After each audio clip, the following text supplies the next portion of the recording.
যান ভাই, একটু চাপ দেবেন বেশি, যেহেতু গোল চাপতে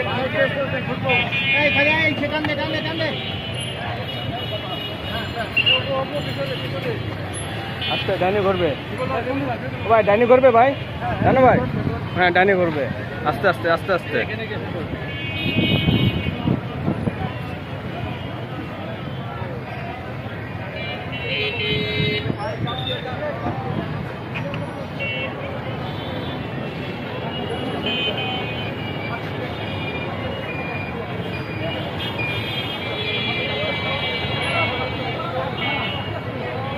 আস্তে আস্তে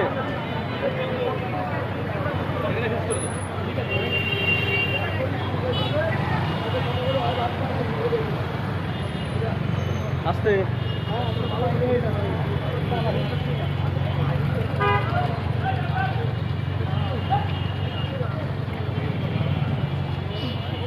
আস্তে যান, আস্তে যান, আপনি আস্তে দাঁড়ায় যান।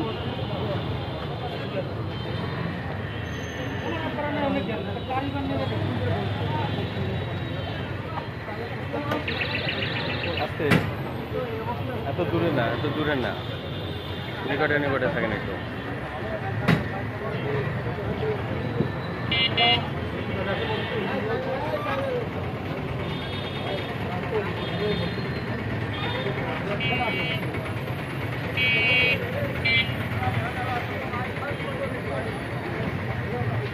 প্রেস ক্লাব মোড়ে শেষ হবে। হ্যাঁ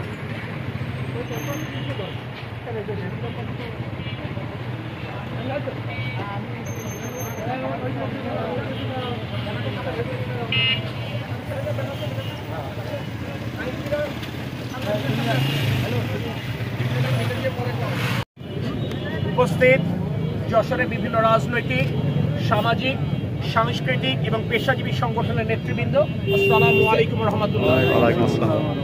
বৈষম্য বিরোধী ছাত্র সমাজ আজকে রাষ্ট্র সংস্কারের নিমিত্তে সমাজের সকল শ্রেণী পেশার মানুষকে যে আহ্বান জানিয়েছে মার্চ ফর জাস্টিস এই কর্মসূচিতে অংশগ্রহণের জন্য, সেই আহ্বানে সাড়া দিয়ে যশোরে রাজনৈতিক, সামাজিক, সাংস্কৃতিক এবং পেশাজীবী সংগঠনের নেতৃবৃন্দ রাজপথে নেমে এসেছে। এখানে আমাদের আইনজীবী নেতৃবৃন্দ রয়েছেন, এখানে আমাদের শিক্ষক নেতৃবৃন্দ রয়েছেন, এখানে আমাদের সাংবাদিক নেতৃবৃন্দ রয়েছেন, এখানে রাজনৈতিক কর্মীরা রয়েছেন।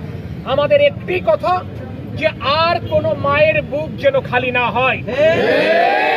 সংস্কার আন্দোলনকে কেন্দ্র করে সারা বাংলাদেশে যে শত শত নিরীহ ছাত্র জনতাকে হত্যা করা হয়েছে, এই হত্যাকাণ্ডের সাথে যে বা যারা জড়িত তাদেরকে চিহ্নিত করে তাদেরকে আইনের আওতায় আনতে হবে।